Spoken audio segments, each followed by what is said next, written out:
Okay, I think let's just start. Whoever that streams in will just join. If you cannot scan the QR code here to download a copy, I've sent out the link in the chat as well. So you can download the file from the link, the Google Drive itself. You'll get the soft copy version of what you see on the screen here. All right. Now, today we'll be covering 6 topics in total. To be precise, atomic structure all the way to acid bases. We'll cover in 2 parts. Around halfway mark, we'll take a short break so that we can go toilet and refresh ourselves a little and stuff. Okay. Now, quick introduction about myself. This is me. This is Daryl. Me. Okay, that's me. I teach chem and physics. So for those of you who attended my physics session yesterday, it's me again. I teach chem as well. Surprise, surprise. Okay, so I've been teaching for quite a long time now. Next year is actually my 10th year anniversary. So next year is my 10th year of teaching. Then, other than that, this year I have a bunch of Sec 4s ready to graduate, close to around 100 of them. So I'm excited because once they finish their O level, it's time for me to take a break too, until I start for the next year's classes, of course. All right. Later on, I'll be sharing some details for those of you who might be keen to join my group tuition, but let's not worry about that yet. Let's focus on what we are hoping to accomplish today, which is to master the topics that will be coming out for your end of year. Like I said, it might not consist of all the topics that you'll be tested, but most of those that you'll be tested will be covered, what we're looking at today. If you're Sec 4, feel free to join us, but I'll be teaching it as though my target is the Sec 3s. So I will try to not make it too complicated, but I also want to cover the important bits, potentially questions that will be coming up, some answering technique, and certain ways to break down and analyze questions. Okay, so I'll be jumping between 2 versions. So you'll see me referring to the mini revision package that you have here. Half the amount of time, I'll also be looking at the curated notes. So for some of you who have already purchased a copy of this, you can refer to it. I'll just be referring to some of the content here so that I can talk about things better.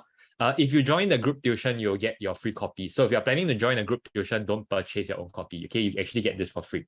Now, let's get into things, man. Let's start off with atomic structure. All right. So atomic structure, I think a lot of us would think that, hey, this topic easy lah. How difficult can it get, right? Proton, neutrons, electrons only, right? Now, my focus for this topic will not just be about the content, because the content is really simple. Instead, what I want to focus on more is the question types that could come out and the analysis that you need to be able to make. Now, so let's start off with proton, neutrons, electrons. I bet all of us can recognize the words here, but I think what I'd like to highlight is the fact that both the proton and the neutron are located in the nucleus. Now, if you have the end of year mini revision package here, you might just want to do your own highlighting as well. Okay, if you have your school notes with you, you can also annotate and add on. Now, the first thing I'd like to share is that if they are found in the nucleus, let's take a look. You take a look at the numbers you see in your periodic table, right? I want you to understand this. Your mass number and nucleon number is the same thing. Now, why is that the case? As you take a look at the mass of your 3 subatomic particles, notice how proton and neutron has a mass of 1, but electron has negligible mass. In other words, how heavy is your atom? You simply add up the proton and neutron. That gives you the mass number. So mass number is the same thing as saying proton plus neutron. Secondly, because both the proton and neutrons are found in the nucleus, mass number is also known as the nucleon number. You want to make a guess, what does the word nucleon mean? It comes from the word nucleus. So what's in your nucleus? Your protons and neutrons. You add them up, you get the mass. Okay, electrons are obviously found on the electron shells, 288. You should probably know how this works. Okay, so in other words, if you're ever tested on words like nucleon number, mass number, please understand that it's your protons plus neutrons. On the other hand, your proton and atomic number refers to your number of protons only. In other words, how do I find my number of neutrons? Simple, right? You take 24 minus 12. The difference in your mass number and atomic number is your number of neutrons. So later, we're going to try some questions to see if you're able to get that part right. Okay, but I think overall, this is pretty clear-cut, right? You just need to know protons, neutrons, mass. Proton number is obviously the number of protons. Now, there is one cheat code and one hack that I want to teach you here. Now, this hack is not super complicated. It's actually quite basic, which is you can head over to the periodic table, which you'll be given in the exam. Should you panic and you have no idea when they say atomic number, what is it, right? Look at the key here. Can you see? Atomic number. Atomic number is your proton number. In other words, the smaller number on top is your number of proton. Your mass, which is proton plus neutron, maybe I'll shade it in a different color, is the bigger number that consists of your proton plus neutron. You get it? So assuming you're stuck in an exam and then you panic, you're like, I'm gonna choke, I cannot remember. It's fine. Just head over to your periodic table. This is like a quick hack, right? So you can figure that out, even if you didn't really fully study for it. Okay? Okay, so now let's head over next to formation of ions. The two words that I need you to be familiar with here is the term cation and anion. Later on, your cation and anion are going to come together to form an ionic bond. But let's talk about that when we cover chem bonding. Now, when you lose an electron on the outermost shell, now you have more protons than electrons. If you have more protons than electrons, you will have a excess positive charge. This is when you form a cation. And if on the converse hand, you lose electron, you gain electron, now I have more electrons than protons, right? So more electrons than protons, I will be negatively charged. So normally, who would lose electrons? Metals or non-metals? Normally, I will be the metals that are losing electrons, right? So metals tend to form cations. Meanwhile, who tend to gain electrons? Normally, it is your non-metals. So you might just want to write that down. So metals typically form cations. Your non-metals typically form your anions. Now, if you have difficulty memorizing cation, whether it's positive or negative, I always like to share this neat trick, which is to get this. It's a cross sign, right? Cross is what? Positive, right? So cation, cat plus, positive. Anion, on the other hand, N is what? Negative lah, right? So negative is negative, okay? So that's how you differentiate your cation and anions. That's about it. Now, the main thing that will be tested in atomic structure that you might struggle with is isotopes. Okay, so if you head over to your mini revision package, you have the definition of isotopes here as well. Let's take a look. The definition for isotopes is that they are atoms of the same element with the same number of protons and electrons, but different number of neutrons. Whether you're referring to the revision package or the curated notes, just understand that all the keywords have been bolded for you already. In other words, if you do not include all of these bolded words, you will not score the full marks in your exam. Okay, so these are what we call keywords, right? We want to make sure we can secure them. These are the things you need to include in your answer. Now, more on what isotopes truly are. Let's use a simple case study to understand what exactly are isotopes.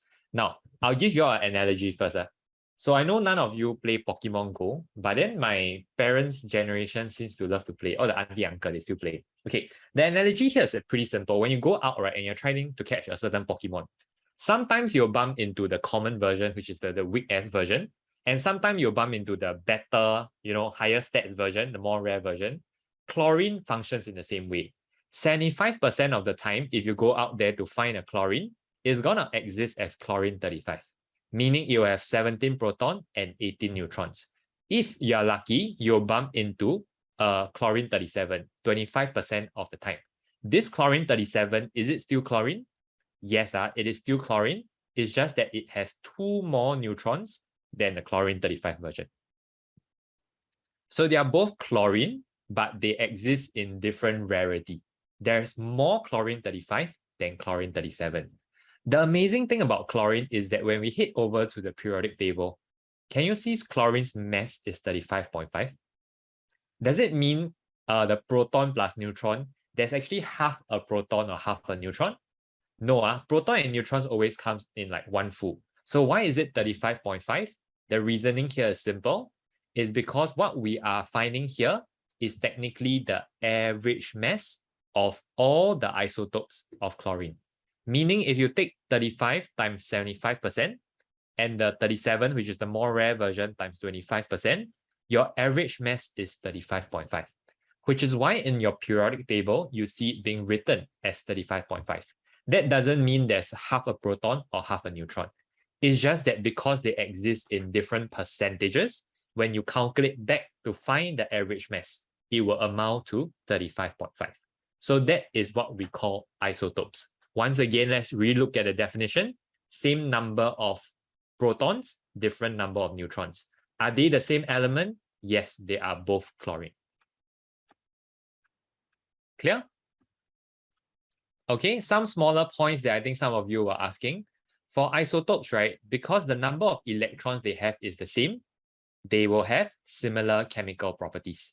Because what would a chlorine want to do? Do you think it will form a cation or anion? With 7 electrons on its outermost shell, it's likely to gain an electron to form an anion. On the other hand, because they have different number of neutrons, they will have different mass. Therefore, physical properties like density would differ. So what do we need to know about properties? Isotopes, they are both chlorine. They both like the same thing. They will undergo similar chemical reactions. So the chemical properties are pretty much the same, but their physical properties is different. If I were to give you a simple analogy again, chlorine 35 and chlorine 37 is as if chlorine 35, chlorine 37 is like the version that after eating a buffet and is heavier, right? So the heavier version, obviously here would have a higher mass. So it will affect things like your physical property. With that being said, right, atomic structure feels pretty okay, right? Feels pretty okay until we start trying some questions. Now, the best part about this is that after the notes, I actually included the questions straight away. Now, the best part is that I've already given you the answers. So don't be in a panic to copy down anything. You listen to me explain first. But instead of just looking at the answer, why not we try the questions? And then I'll also run through with you the step-by-step on how this is done. So I'm just going to give you maybe a minute to try the question you see here. Then I'll tell you exactly how you should do it. Okay, so let's start with the first question. Okay, maybe I'll give you a quick 1 minute to work on this. Then I'll start talking about it. Remember, if you have questions, you can ask, but there's no guarantee I'll be able to answer to all of your questions because like I kind of want to cover all the content. So if appropriate, I'll try to answer your question.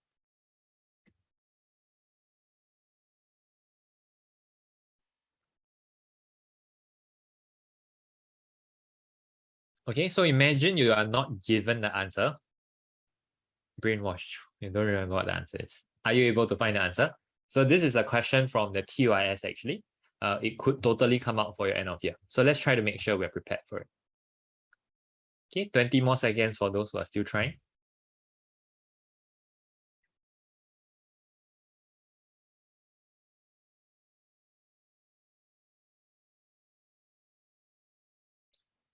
Okay, you guys ready? Let's try. So let's start with K first. In case you are wondering what the hell is K, you can always hit back to your periodic table. That is your potassium, 39 and 19. No surprise, we see those numbers here. Remember what is nucleon again? Nucleon means nucleus, right? And what's inside your nucleus? Inside your nucleus is your proton plus neutron.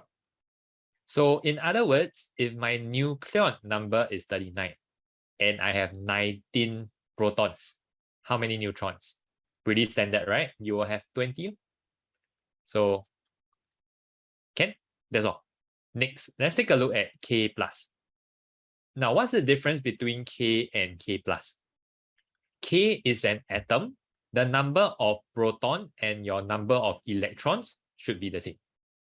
Okay? In fact, this one there's a typo, right? I think this one should be 1. Sorry, y'all might just want to update that. Okay, this is 19. Okay, so your number of protons and electrons should be the same. But when you are K plus and you form a cation, you should have more protons than electrons. What has happened between K and K plus is I've given away 1 electron. So if I know that my potassium has 19 protons, how many electrons must I have? Plus, right? I should have more protons than electrons. I should have 1 more, right? Because the charge is plus. So here, X should be 18. So you have 1 more proton than electron. So you kind of have your answer already. But let's still continue to see why the rest of the answers would work out. Now, let's take a look at why. How do you find your nuclear number? You add proton plus neutron, 32. Okay. Lastly, how do you find number of electrons? S2 minus is an anion. There should be 2 more electron than proton. So if my proton here is 16, 2 minus means I gain 2 electron, right? So I will have 18 electrons. So answer here is C without a doubt. So memorizing your proton, neutrons, electrons is not important. The question is whether you are able to apply it to the context given. So here you are tested on atomic structure, cation, as well as your anion. So you need to know what each of them represent and how to calculate. If you are good with this, that means you are safe. If you still don't feel very confident, I suggest you retry this question again and re-look through the notes. But let's move on to take a look at the second part. Okay, this question over here. So this question over here, same thing. I'll just probably give you a quick 30 seconds or a minute to look through. Of course, I'll be going through with you.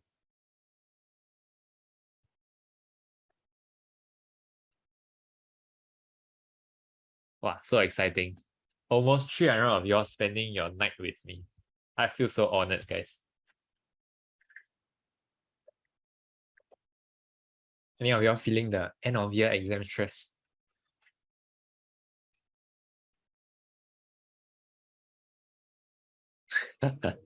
Don't stress that, guys.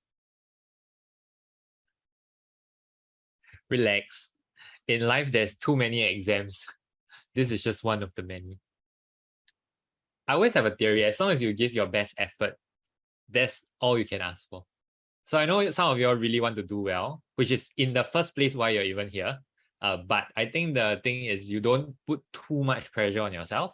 Just focus on like doing your best and focus on making an improvement. I think that's really the biggest. Okay, tonight after these 2 hours, you will make an improvement. Okay, let's take a look at this question. This question is clearly atomic structure, playing around with proton, neutrons, and electrons. Now, for my own students, I teach them the same thing. Whenever you get a question that looks like that, I want you to do what I call the P&E analysis. Okay, no surprise, P&E here represents proton, neutrons, electrons. You can see the table here. What I'm doing is that I'm writing the 4 particles down. I have my P&E on standby. So what I'm going to do is instead of solving the question, I would fill out the box first. I will try to number how many proton, neutrons, and electrons I have. So let's try. Starting with particle P, okay? Particle P has 18 neutrons. You write that down. It has 8 electrons. I write that down as well. Since P is just an atom, it will have equal number of protons and neutrons. So you have written your P and E. You'll do the same for Q plus. You write down your 12 and your 10. Now, Q plus. Plus meaning I have more protons than electrons. So if I have 10 electrons, I should have 1 extra proton, right? So the number of protons for Q is actually 11. Same thing for R2 minus, you write in 16 and 10. R2 minus meaning I have 2 more electrons than proton, right? So if electron count is 10, number of proton is 8. Lastly, S is simple, 11, 13, 11. So now that I have completed my P&E analysis, I then go back to take a look at my question. They are asking which particle is an isotope of P. Remember the definition of isotope? Same number of proton, different number of neutron. Can you all see it? So both P and R have 8 protons, same, but the neutron is different. Now, does the electron here really matter? It doesn't, because here they are saying which particle is an isotope. We are merely looking for the different number of neutrons. Okay, so answer here shouldn't come as a surprise. R2 minus is your answer. Clear? Okay, so other than that, I think what I really want you to take away from this question is that when you are approaching a question like that, it's smarter to do your analysis breakdown first rather than to try to jump into it and solve it straight away, right? So you go and look, oh, which one same proton, which one same neutron, it's gonna get super confusing. So my advice is you do your basic P&E analysis. That might take you a good 30 seconds to a minute. but at least you can solve the question confidently after. Okay, so this is how you do it.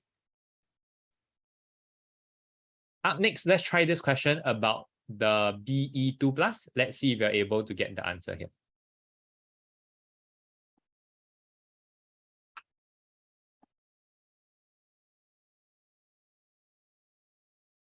What do you think my advice would be if you get a question like that? P&E, right? Well, P&E like some buzzword now. Okay, but let's try P&E analysis for BE. So take note, this is BE2 plus. Let's try to do it together. How many protons do I have? The smaller number, right? That is 4 protons. How many neutrons? The 9 is proton plus neutron, right? So the difference, which is 5, that's my number of neutron. BE2 plus means I gave away 2 electrons. So I have 2 more protons than electron. So my P&E analysis will net me a 452. Okay, let's run through and check some of the statements. Rather than going to the answer straight away, let's check for B first. 15 subatomic particles. How many subatomic particles do I have here? 4 plus 5 plus 2, we have 11. So this statement here is wrong. Does my ion contain more proton than neutron? No, right? I have more neutron than proton. This is false. Electronic arrangement, I only have 2 electrons. So this is not true. Therefore, by process of elimination, answer is A. Rather than thinking, A, is it true that ions consist mostly of empty spaces? No, that's not our focus. The reason why answer is A is because B, C, and D are wrong. You're not expected to know that ions consist of empty spaces. Clear? Okay, you cannot lose neutrons. It's just naturally occurring. So if you exist as chlorine 35, you are born as chlorine 35. You can be born as chlorine 37 as well. Okay, so that's the difference. Will the annotated version be posted? No. So you guys should be actively taking down the notes if possible. All right. So that's something that the rest that will not get because you decided to attend. So you will have the info. Okay. If not, let's try another question here about M and N. This is from Pasir Ris Sec 2020 paper. So let's give it a try. Subatomic particle means it's inside the particle. Subatomic refers to your proton, neutrons, and electrons. Subatomic is different from your nucleus itself. Okay, electronic configuration cannot be 2, because you gave away 2 electrons. You only have 2 electrons left. So your electronic configuration is just 2. Okay, let's take a look at the next question.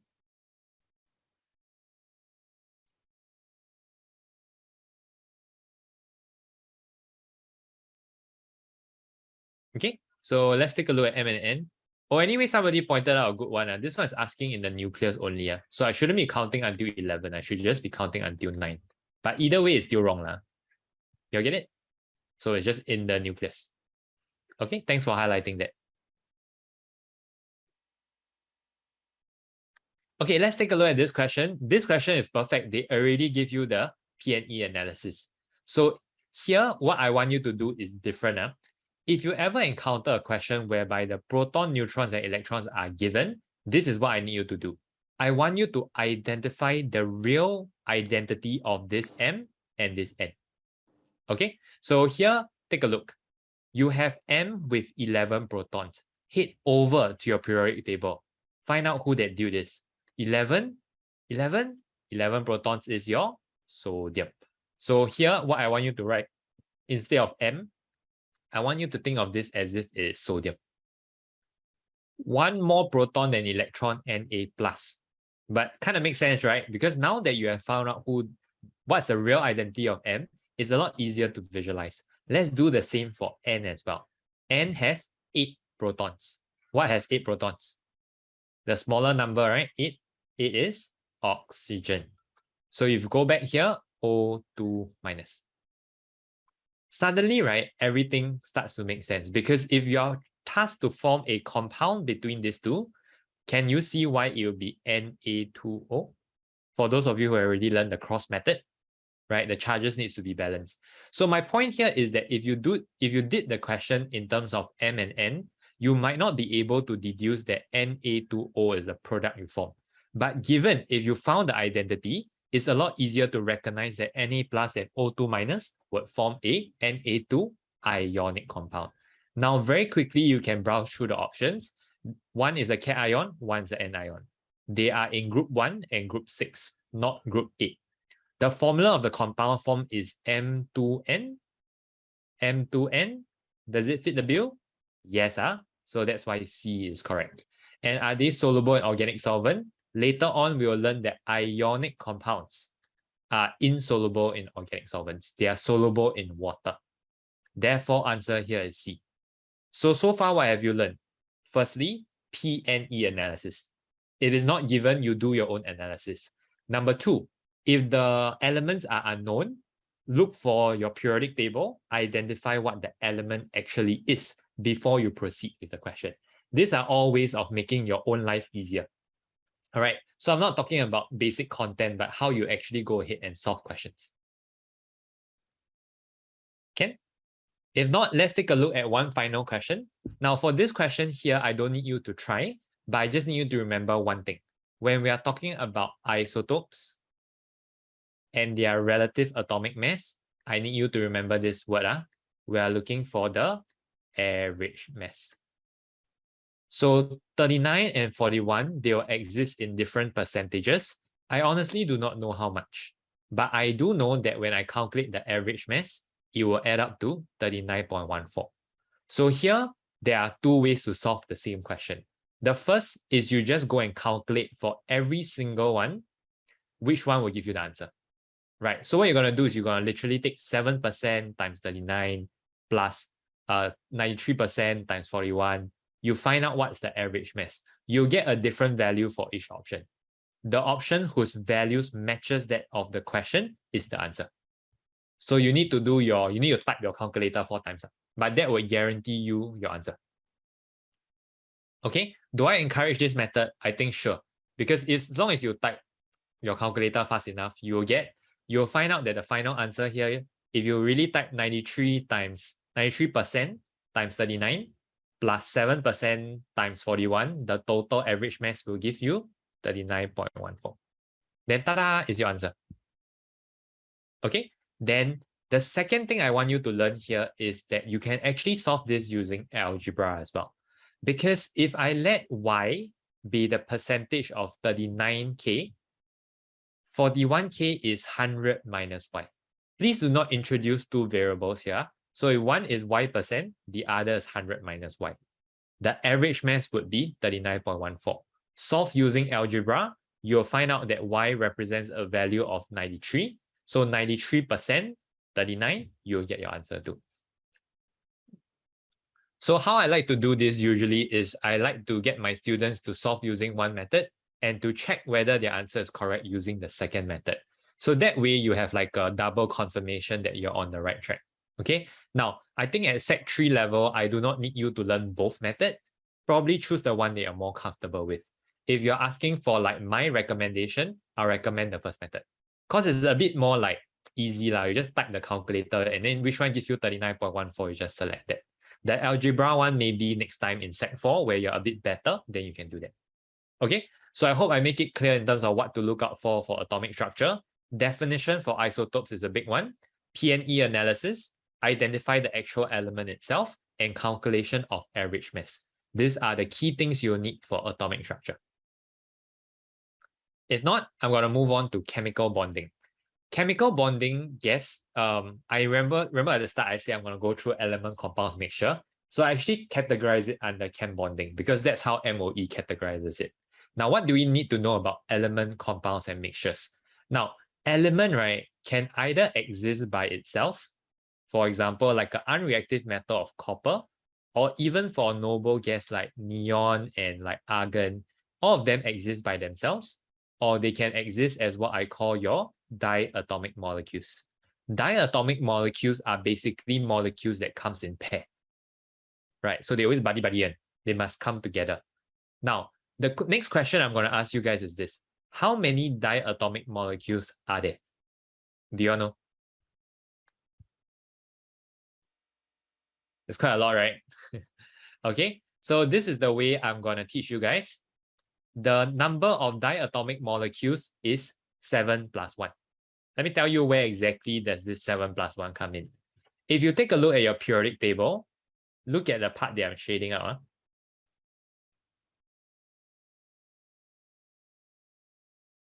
Can you all see a shape of a 7 here? Right, this is a shape of a 7, right? And how many elements are inside? 1, 2, 3, 4, 5, 6. Shit, I forgot to highlight until S13. My bad. Until the bottom here. Okay, until here. 7. Can you see the shape of a 7? 1, 2, 3, 4, 5, 6, 7. So there are 7 inside. So I call them my 7 wonders. So anything inside here will exist as a diatomic. N2, O2, F2, Cl2, Br2, I2, At2. So how many of them? 7 of them, the shape of a 7. But remember, I say how many? 8, right? Here is the amazing part. And the one that got away. You get it? Get it? The 7 wonders and the one that got away. The one got away. Okay, so in total, how many diatomic molecules in elemental form do you have? You have exactly 8 of them. 7 plus 1. Okay, right? You can see it, right? Can I? Okay, so this is what I mean when I say diatomic molecules. I bet your teacher didn't teach you this, right? Yeah, I like a lot of this kind of nonsense because it makes it easier to memorize stuff. Okay, anyway, that's pretty much it for elements. Elements are pure. Compounds are also pure. So they will have a fixed melting boiling point. Okay, next up, the main comparison that you want to have, right, is compound versus mixtures. You really need to know the difference between the two. Now, compounds, they are chemically combined, while mixtures are physically combined. Now, what's the difference? Compound is something like a H2O, a CO2. They actually have bonds that are holding them together. While a mixture is simply like a rojak. Like you throw everything together, you mix it up, that is a mixture. There isn't an actual binding factor between the mixture itself. With that being said, compounds, they have fixed ratio. If you want to form water, you must have 2 hydrogen, 1 oxygen. You want to form carbon dioxide, 1 carbon, 2 oxygen. You cannot change up the ratio. However, for mixture, it's like you want to eat rojak, sometimes you like more youtiao, right? You can add more of that in. Or you make your mala, you can throw in more like pork belly if you like, or you can throw in more veggie, right? So the number of fixed ratio, there's no fixed ratio when it comes to a mixture itself. But for a compound, there is a fixed ratio. Now, here's the most important part. When we say compound, we categorize it as being a pure compound, like pure water, right? Pure oxygen. But for mixture, mixture is impure, meaning mixture contains impurities because we are putting many different things together. So here's the most important part that I want you to pay attention to. Something that is pure has a fixed melting boiling point. Water melts and boils exactly at 0 degrees Celsius and 100 degrees Celsius. But if you're dealing with an impure mixture, something that is impure would melt and boil over a range of temperature. Okay, so if your school ever tests you on, hey, how do I check if this substance is pure? There's only one answer, which is that it should have a fixed melting boiling point. It's not about the pH, it's not about the color, it's not about anything else. The only way to check is to ensure that the melting and boiling point is fixed. Okay? All right, and of course, if you want to separate a compound which is chemically combined, you should separate it using chemical methods like actual chemical reactions like decomposition, electrolysis, or reduction of carbon. Basically, a chemical reaction itself to break it down. But if you're separating a mixture which is physically combined, under separation techniques, you learn 9 different separation methods. So you separate it physically. So element, compounds, and mixtures, I hope you're able to differentiate them. Clear? So this one is found in the mini revision package, so you can just look at it. Okay, and then obviously here we have different boxes for you to identify and understand what's the difference between element, compounds, and mixtures. You can have a mixture of element, a mixture of an element and a compound, or even a mixture of compound. So the words, right, can actually be used together in the same sentence. Okay. If not, let's take a look at the 3 types of bonds that we are covering today. Now, take note, this is for pure. If you're taking combined, then there isn't some of the bonds here.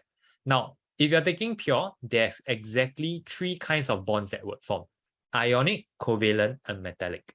However, for covalent, there's actually 2 types of structures: simple molecular and giant covalent. Now, instead of staying too long on this page, I want to bring you on to the next page where I've already compiled for you the different types of bonding and the different types of structure. Now, I need you to follow me closely here, because this is one of those chapters that you really need the keywords if you want to score well in your exam. Now, starting with your giant ionic lattice, this is clearly about your ionic compounds. The melting boiling point is high because there is strong electrostatic forces of attraction between your oppositely charged ions.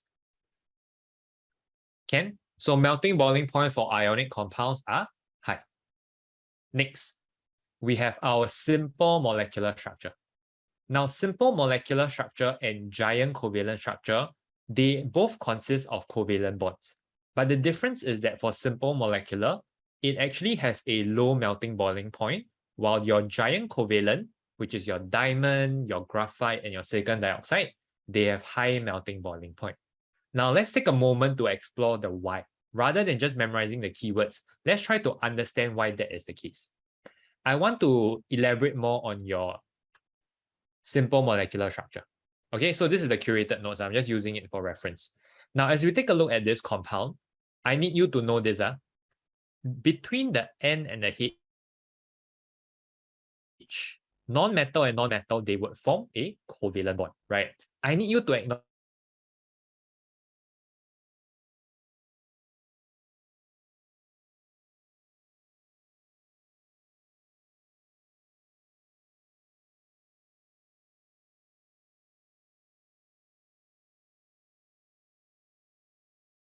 and the H are extremely strong. These are covalent bonds itself, which was formed. Sorry, I know my internet. Is it okay now? Am I back? Sorry, my house Wi-Fi cui. Okay, anyway, yeah, as I was saying, the bonds within the N and the H, which is a covalent bonds via the sharing of electrons, this bond itself is very, very strong. Then why is the melting boiling point so low? Right? Because you say strong covalent bond, the reason is because what we are trying to break and overcome is not the covalent bonds itself. We are merely trying to break the weak intermolecular forces of attraction that exist between your molecules. Now, what's the point of melting and boiling? During melting, our goal is to turn it from solid to liquid, right? I'm trying to space it further apart. And during boiling is from liquid to gas. So actually, during melting and boiling, all we are trying to change is the arrangement. Can I put these two people further apart? Right? If it's far apart, it's gas, closely packed, solid. So during melting and boiling, all we're trying to do is to adjust and push them apart, to separate them. Am I actually interested in breaking the covalent bond itself? The answer is no. I'm merely trying to separate one molecule from another. The analogy I give is always the same, right? Imagine, right? Mother and your own parents and you, right? So this bond, the covalent bond that you all share is very, very strong. Got to break. But between family 1 and family 2, these are 2 separate families. Maybe you and your neighbor. One day, if your neighbor really move out, right, they move to another place, right? Probably you'll be sad for that bond between you strong as the bond exists between you and your own family members. So the point I'm trying to make here is simple. When this, so very easy to overcome. Therefore, low melting boiling point. Confirm wrong. Okay? Because covalent bonds are freaking strong. Almost impossible to break. What is weak here is not the covalent bond, but your weak intermolecular forces of attraction. Hence, going back to the keywords here, small amount of energy is required to overcome the weak intermolecular forces of attraction. Clear? So please do not be the idiot that writes weak covalent bonds. Covalent bonds are strong. What is weak is the intermolecular force. Meanwhile, why is your giant covalent such extremely high melting boiling point? Because what we're actually trying to break here is your strong covalent bonds itself. Now, how many giant covalent structures are we expected to know? You need to know exactly 3. Okay, there is your diamond, silicon dioxide, as well as graphite. This 3 has high melting boiling point. Okay, finishing up with your giant metallic. Your giant metallic, it has strong electrostatic forces of attraction between your metal cations and your mobile electrons. I want you to notice how both giant ionic as well as metallic uses strong electrostatic forces of attraction. Now, what exactly is electrostatic force of attraction? It is actually a attraction between a plus and a minus. So when your plus and minus attracts to one another, because unlike charges attract, there's strong electrostatic forces of attraction. So in your ionic is between cation and anion. For metallic is between your cation and your sea of delocalized electrons. For visualization, if I head over to my curated notes for reference, this is roughly how your metallic bond looks like, right? You have electrons surrounding a sea of lattice of positive cations. Ken, what else do you need to know? You see I've highlighted 3 points. You need to be familiar with the solubility. Largely, ionic compounds are soluble in water. For electrical conductivity, metals definitely can conduct electricity. For your ionic, they conduct electricity, but only in liquid or aqueous state. They do not do so in solid state. Covalent totally do not conduct electricity as well, except for graphite. So graphite can conduct electricity.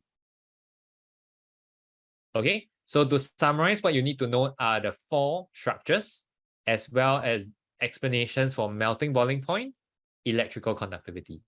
Now, having said that, say so much useless. Let's try some questions. Okay, for this one itself, I'm not saying that you need to like try, but rather here, what I want you to see is how a question could look like. So firstly, let's explore what the question is asking us for. Most of the questions for your exams will be phrased like that. Explain in terms of structure and bonding, the melting boiling point. So let's take a look at Na2O, MgO, Al2O3. All of this, I need you to recognize that Na is a metal, O is a non-metal. So what we are forming here is a ionic bond. So we have a giant ionic lattice structure. And that is the structure itself, right? What about the bonding? The bonding is strong electrostatic force of attraction between your oppositely charged ions. Therefore, high melting boiling point. Next, the boiler here that has the highest melting boiling point, can you see? Super high for Si, is because SiO2 is a giant molecular structure. Okay, therefore it has strong covalent bonds, meaning it needs a large amount of energy to overcome. Therefore, it has a high melting point as well. For whatever that remains, for your P, S, and Cl, they are all simple molecular structure. So they have weak intermolecular forces of attraction, which are easy to overcome, which is why they have low melting boiling point. Can you kind of see how it works? So you just need to be able to associate and identify, is this an ionic bond? If it's covalent, is it simple or is it giant? Now we have a very good question here. How do we know if it's giant or simple? Everything that you deal with, right, is going to be simple molecular structure, unless it's one of your big 3. Which are the big 3? Unless it is your diamond, silicon dioxide, or graphite. If you see the name diamond, silicon dioxide, or graphite appearing, that means it is a giant covalent structure. They will also have properties like high melting boiling point to show for it. So here SiO2 feels like covalent, right? It is covalent, but it's a giant molecular structure. That's why the melting boiling point is so high, because you're actually trying to break the strong covalent bond itself. Clear? So if you're thinking of how do you study for chem bonding, trust me, it's all about the structure and the bonding. You need to get your keywords right. Okay, do we need to memorize all the different covalent bonds? Not really. Van der Waals and intermolecular forces is the same thing. the dude that discovered intermolecular forces, you want to make a guess what's his name? Van der Waals lah. So we name it after himself lah. Okay, but screw him. Let's just write intermolecular. Okay, so largely there's only 3 giant molecular structure unless the question states otherwise. Because at MOE HQ, they already sent to on a syllabus code that you need to learn 3 giant molecular. That's all. So you don't have to go and learn anything more than that. Okay, let's take a look at this question here. Wait, I need to mute my friends. They are pinging me now. Okay, let's try. So this one, right, I think most of us, if we really went ahead to try this question, okay, I think a lot of us probably cannot get it right. They don't show the answer, right? Okay, answer not shown.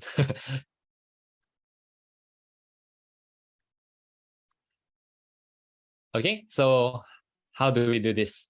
Now, the first thing I need you to understand is that when you're talking about a covalent liquid, you want to make a smart guess. Do you think it's giant, covalent, or simple molecular?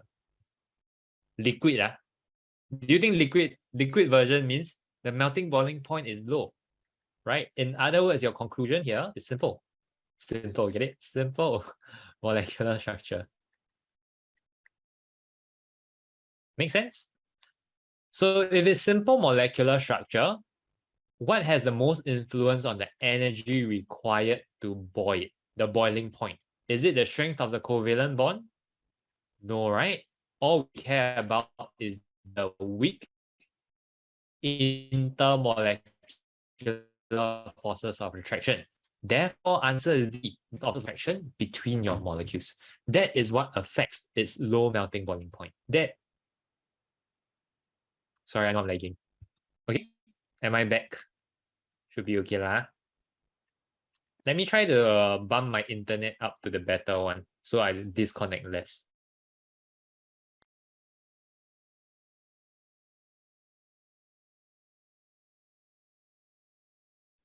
Okay, wait, I'm changing my Wi-Fi now.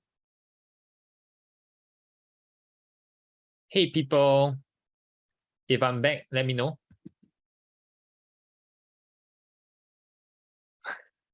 I'm back, is it? Was it very laggy before that? I'm so sorry, people. Okay, anyway, I'm back. That's all that matters, right? Okay, so as I was saying, yeah, the low melting boiling point is due to the weak intermolecular force of attraction. Okay, yay. Okay, let's take a look at this question next. This one I'll give you a minute to look through before I start.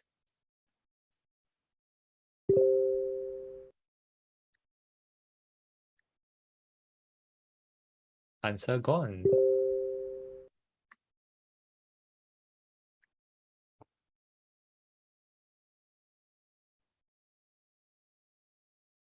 Meaning throughout the session just now I was very laggy, is it? Only on specific parts. Comma will be better for 288.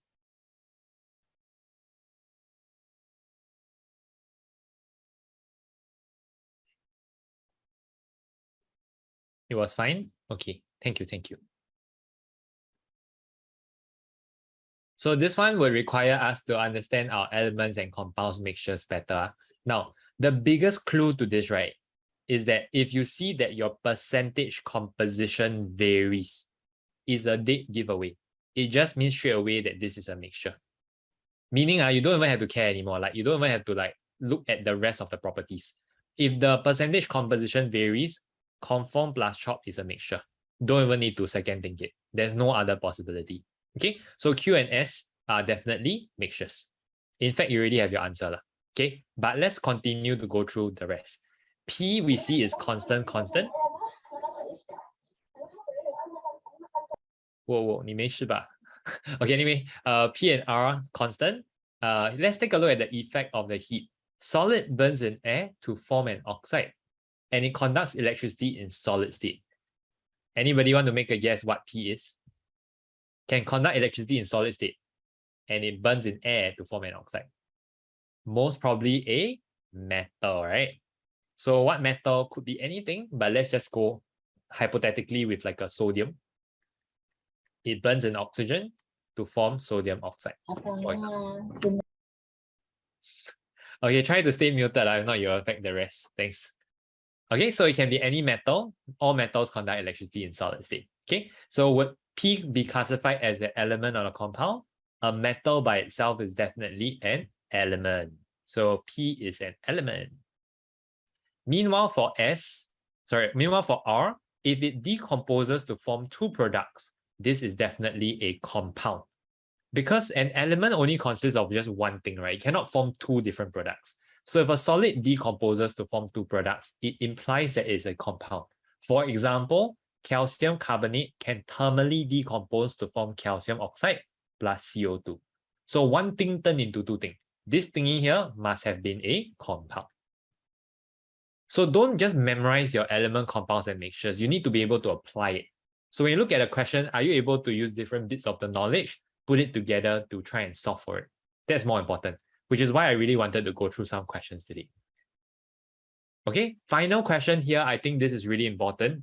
Now, the thing is that both potassium chloride as well as calcium oxide, they are both ionic. Okay, so both are ionic. So we are expecting both of them to be high melting boiling point. But the question is asking specifically, why does KCl have a lower melting point than CaO? Right? They both have quite high, but between the two, they are high. Why is KCl lower? The answer here is actually very mathematical. If you take a look at the two compounds, CaO is Ca2 plus O2 minus. Okay, KCl is K plus and Cl minus. Here, if you just focus on the charge, it's pretty clear that the 2 plus and 2 minus is bigger value, right? So the electrostatic force of attraction would be more. Remember earlier what I mentioned when I say electrostatic force? It is the attraction between your positive and negative, cation and anion. So if you're comparing between plus 2 and minus 2 versus plus 1 and minus 1, definitely the plus 2 and minus 2 will be stronger. So the ionic bond technically that exists between calcium and O2 minus would be stronger. Between K plus and Cl minus will be weaker. So less energy is required to break the ionic bond in potassium chloride than calcium oxide because of the difference in the charge. Therefore, the answer here should be D, because the forces of attraction is weaker than your Ca2. Okay, to be a bit more precise, is the electrostatic force of attraction that they are referring to here. So even between two ionic compounds, you can compare which one has the higher melting boiling point. Okay, bonus question, right, is what if you're dealing with Al3 plus and O2 minus? It will have a higher melting boiling point, right? Because now it's 3 plus and 2 minus.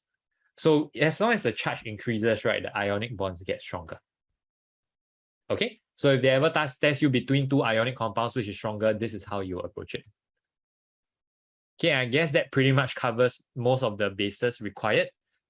Please understand that I only have 2 hours with you. I'm covering 4 topics. I won't have time to go through every single detail, but I'm merely picking out the singular most important bits that you must know. Okay, now the time is 8:56. I think we can afford a short 5-minute break. And when we come back, we're going to tackle more concept, chemical equations, and acid bases.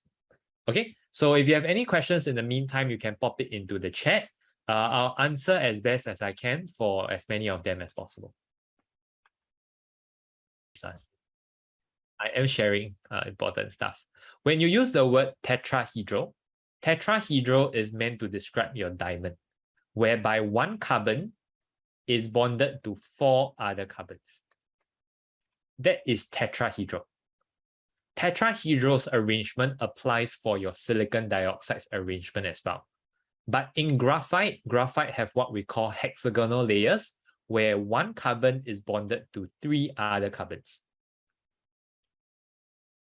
One carbon is bonded to 3 other carbons.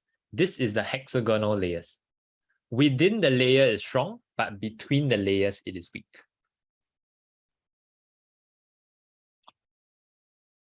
Okay.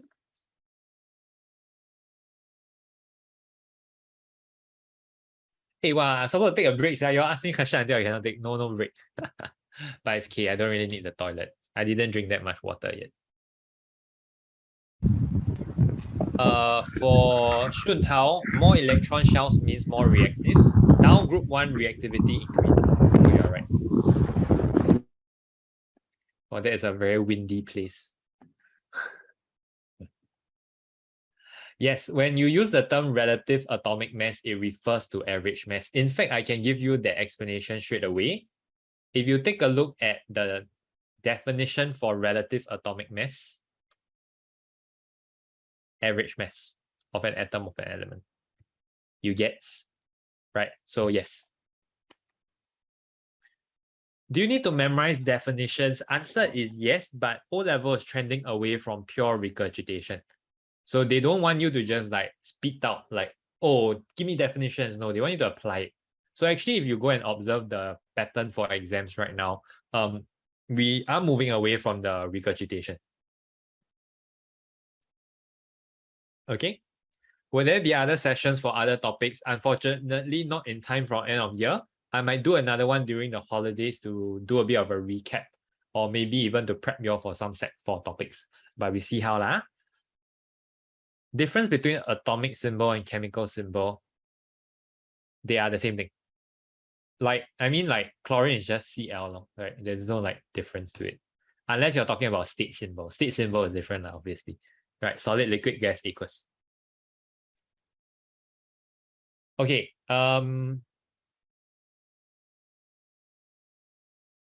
Let's take a look. Before I continue, I just want to make sure that most of us are back. So can we do this 一起啊? 1, 2, 3, we do it together. If you're back, can you give me a thumbs up? Then if like I hit a certain number, then I know I can start. Well, I say thumbs up, you give me heart shape, but yeah, I appreciate it.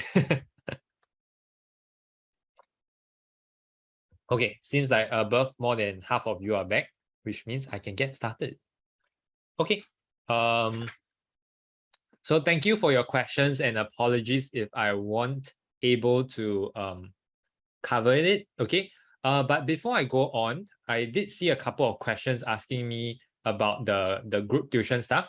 Now for that one, I think I'll share it after I cover through the content. So if you're interested in doing tuition with me next year in 2023, I'll go and share later, but not now lah. Okay, let's cover through the content first. Then after that, I'll share more about the group tuition stuff. And then right at the end, we're gonna do the Kahoot. Okay.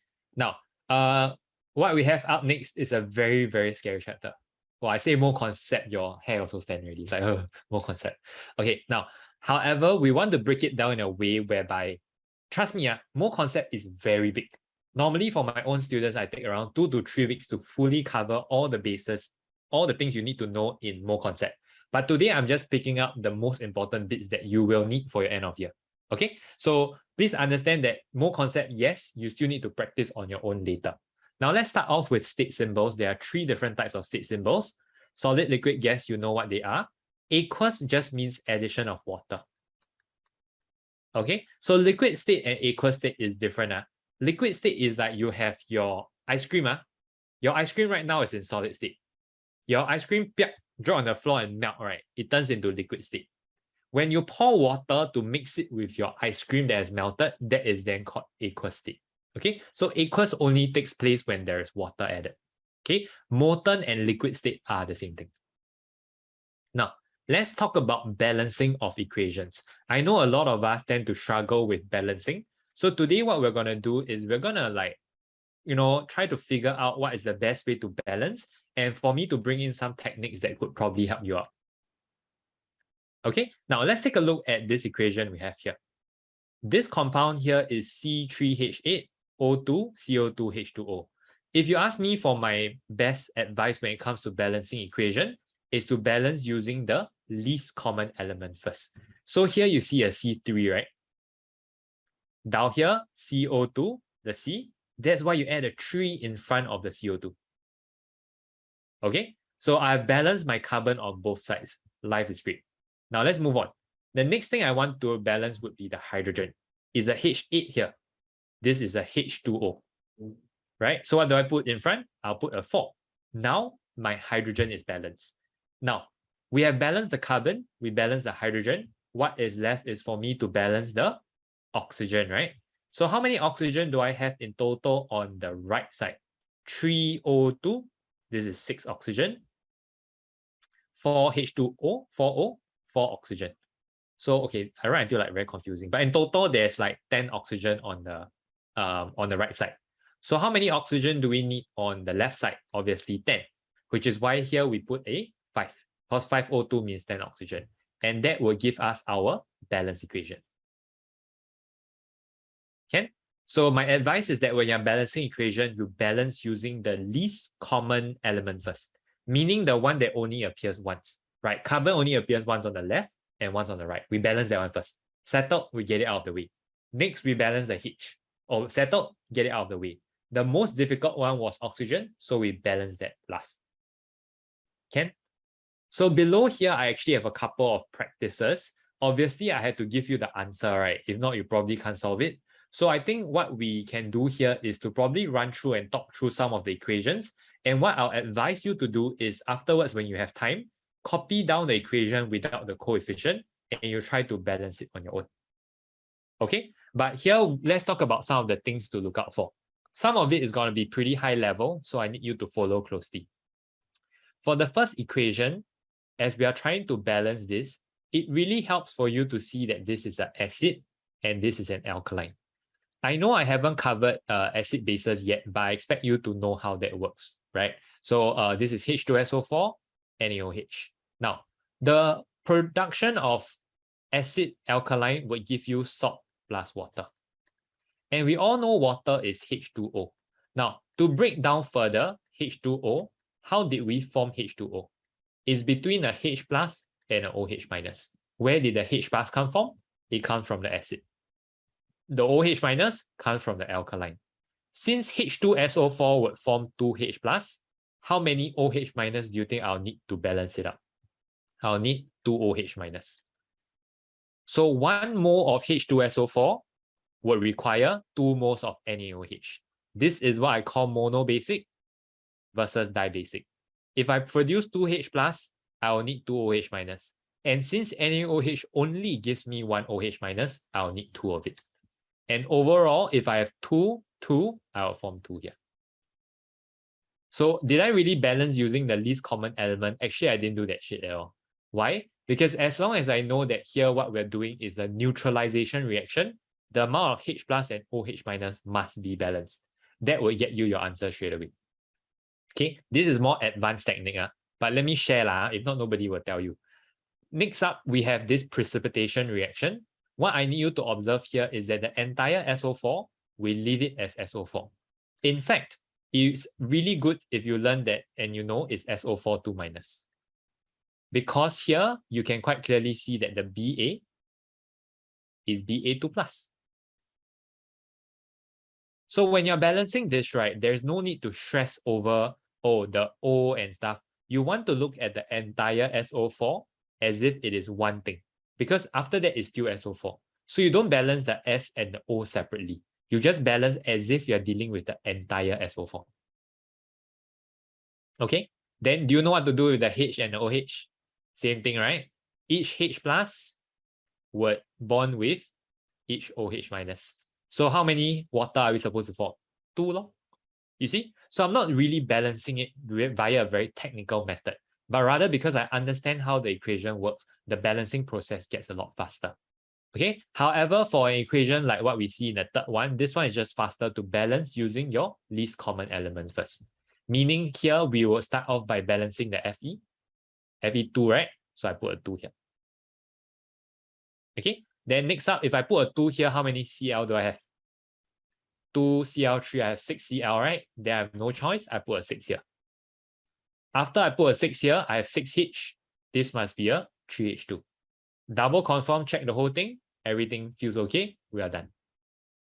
Okay, so for the third one, it's just faster using your least common element first.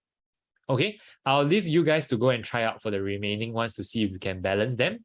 For example, this equation here, please remember this is in your blast furnace.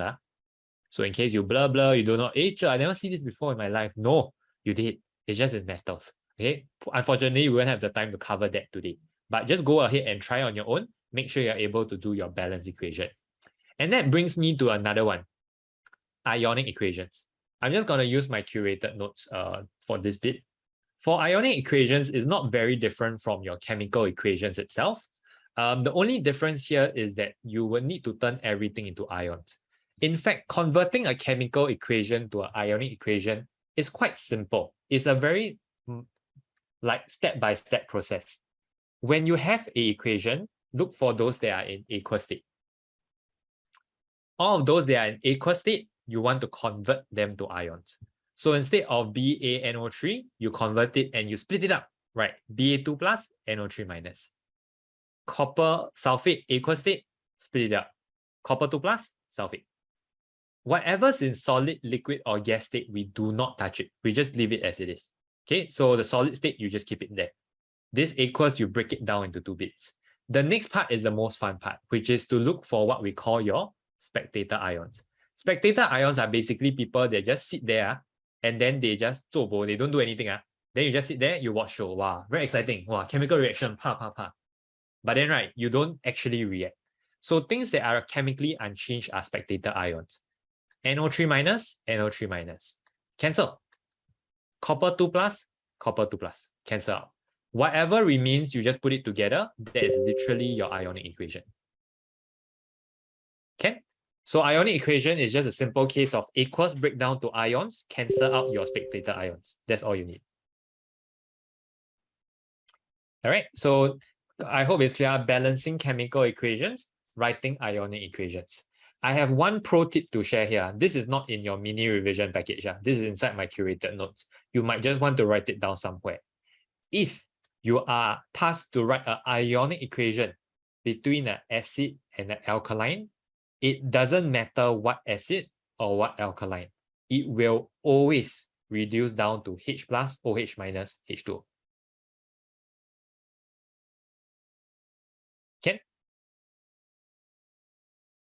Okay, so remember, if it's acid-alkaline reaction, it will always reduce back down to the same ionic equation.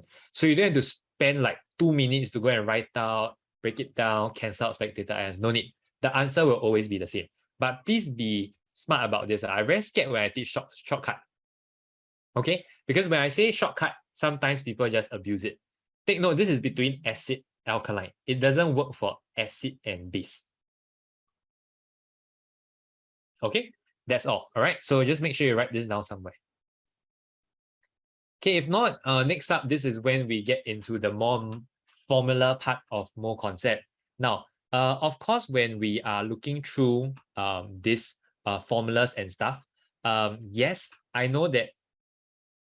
Sorry, guys, please don't spam the chat. So it's very distracting for me because the chat keeps popping up. Okay, so if you ask a question and I don't answer, means I have to move on already. Okay, so for the formulas here, yes, you can find them in your school notes. You can look at the one that I've compiled for you here. But the main reason why you're here, right, for this lesson is not for me to tell you what the formulas are. You can literally read them by yourself. So what I'm going to focus on instead is rather than going through the formulas one by one, like, oh, mole equals to mass over mR, right? Or 1 mole is 24 dm cubed. All of this you can go and revise on your own. I want to focus more on this fact.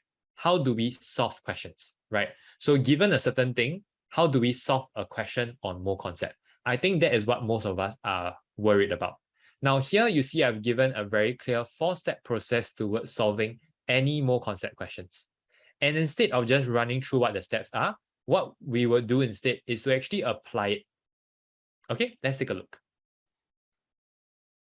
Here I have a TYS question and we're going to run through the step-by-step, okay, in terms of how do we solve a TYS question, that O-level standard question. So let's recap what the 4 steps are again. Step 1, balance equation. Step 2, calculate mole. Step 3, determine mole ratio. Step 4, you calculate what the question is asking for. Okay, let's take a look. So what is step 1 again? Writing down your balance equation. And you know what's the best part? A lot of times the question already gives you the balance equation. So you don't have to write it down again. Awesome, right? So you just leave it as is. Step 2, what do we do? Step 2, the chapter is called what? It's literally called mole concept, right? So step 2, you have to calculate mole. Now for this question, what mole are we calculating? They give us 0.46 gram of sulfuric acid. This is mass. So in order to calculate mole, all we need to do here is to take mass divided by MR. How much is my mass? 0.49 grams. MR of sulfuric acid, in fact, they already given it to you. Take mass divided by MR, you get your mole. Step 2, done. And step 3, what do we do? Step 3 is to calculate the mole ratio. Now, what have we found? We managed to find that we have 0.005 mole of H2SO4. Okay? And what's the question asking us to find? The question is asking us to find the volume of sodium hydroxide. So when I'm comparing the mole ratio, I want to compare with what I have found with what I want to find. I want to find sodium hydroxide, but I don't know. What I know is H2SO4. So here you want to compare H2SO4 with NaOH. And here you want to see the mole ratio is 1:2.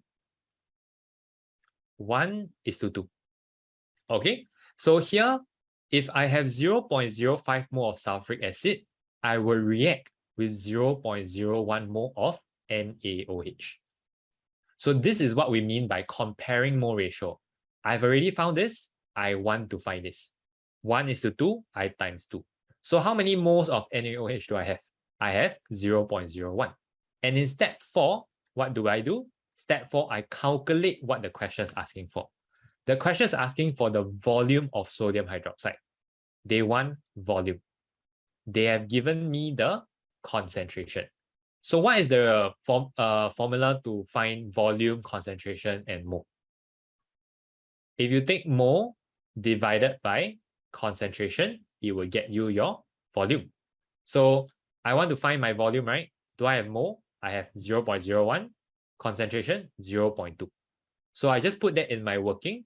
My final answer is 0.05. But then you might like, 0.05, right? My answer don't have it.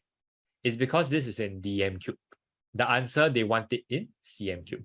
So 0.05 dm cube is 50 cm cube. That is how you get your answer.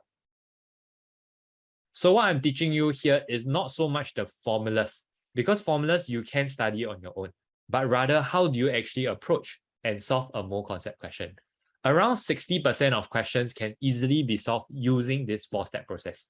Okay, of course, there are other types of questions like limiting reagent, like volume of mole ratio by gas, okay, or empirical formula. However, those, yes, they exist, but they are considered in a slightly lesser minority. Most of the question, you will need to do some form of these 4 steps. So I ran through one last time. Write out your balance equation. If they give you, don't have to rewrite. Step 2, chapter is called mole ratio. You calculate mole. Why do we need to calculate mole? It's so that in step 3, we can compare with what we have found with what we want to find. So here you would find out the number of mole of whatever you're supposed to solve. Then in the final step, you need to apply possibly another formula to try to solve for the final answer. Okay, so this is just a full rundown of how you will solve a mole concept question. Of course, there are other types of questions like what we see here, the empirical formula. So when you're tasked to solve an empirical formula, what I strongly suggest is for us to draw out this table. All right, you want to put in the mass, MR. When you take mass divided by MR, you will get mole. Once you get the number of moles, you simply compare the mole ratio. It is a 1:1:3. So your empirical formula is KNO3. For those of you who are a little confused as to what is the meaning of empirical formula is just the simplest ratio that something can exist. So if you want to, you can copy this down. But unlikely they'll test you for the definition. But you just need to know empirical formula refers to the simplest ratio, your constituent elements of a compound. Meaning if you break it down to the lowest common multiple, right? How many to how many? 1K to 1N to 3O. So 113. That itself is your empirical formula. Okay, so that's another type of question you need to be prepared for coming your way. Now, empirical formula, not all the time it will be done in terms of the elements. One very trendy exam question now is that they give you a salt that contains water. So this is actually a hydrated salt. So got water. So when they burn it, right, suddenly, right, the water is gone. Okay. Wait, I think there's a bit of a typo here. Sorry, 49.2. Okay, so if you have your copy view already, you just go and update that. You just follow the value here. Okay, so originally you have 49.2 grams of a hydrated salt and then a constant mass of 24 after you heat it. So what has happened? The 49.2 dropped to 24.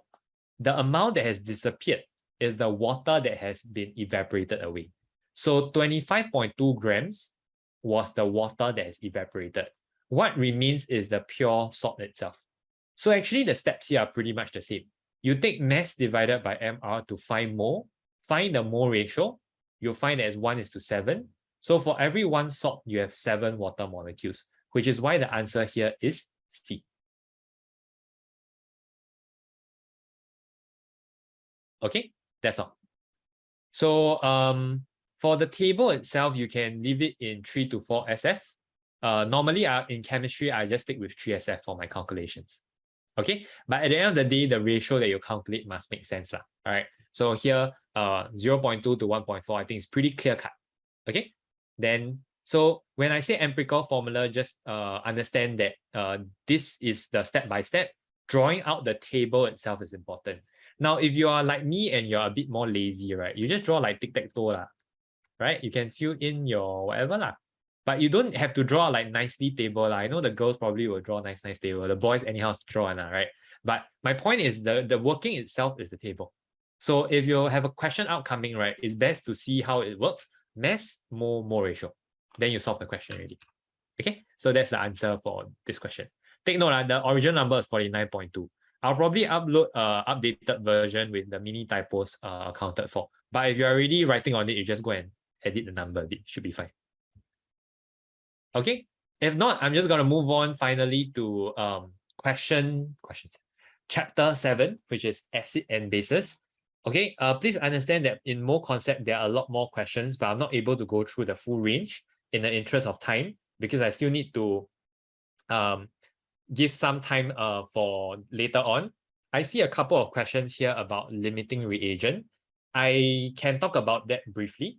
Now, when do we know whether we need to find the limiting reagent or not? It depends on the question type that you're exposed to. Let me see if I can find let me pull out a question, right? And then we can talk about the limiting reagent. But you need to give me a minute. I need to go and pull out the question first.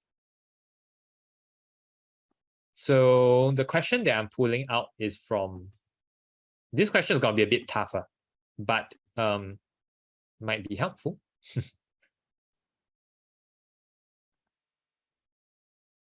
Okay, so this one here is from my crash course. I'm just borrowing one of the questions. Here. You all can see my screen?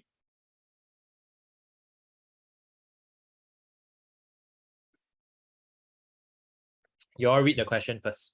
Then I'll run through how to solve it. This is actually a combined science question. So don't be too shocked if it actually appears at your end of year.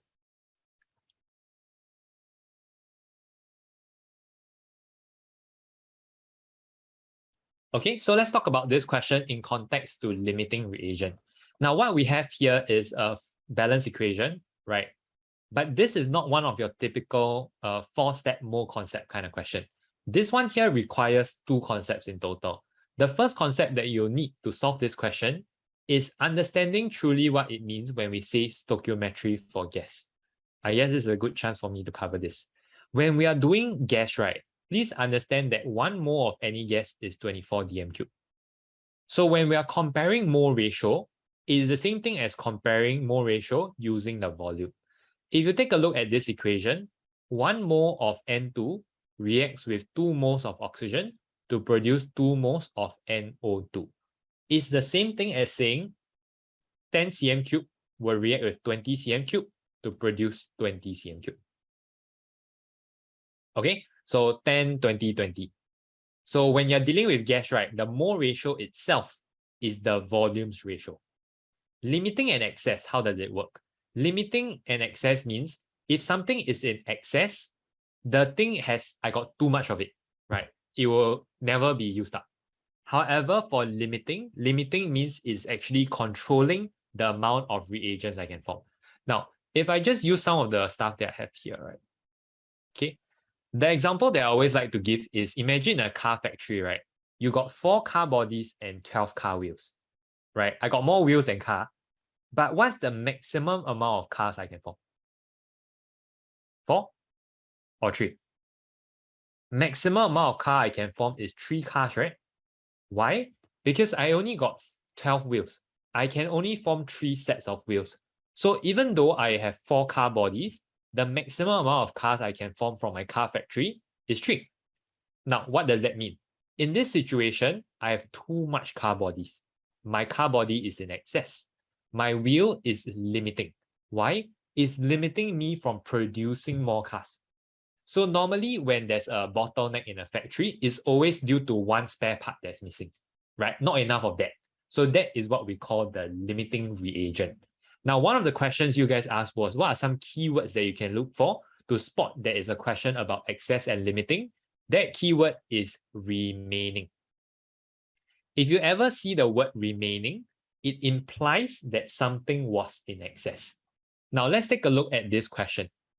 I'm going to rewrite the equation so I have a bit more space. We are dealing with a C2H4. Mole ratio is 1. Not written anything means 1. 3O2, 2 CO2, and 2 H2O.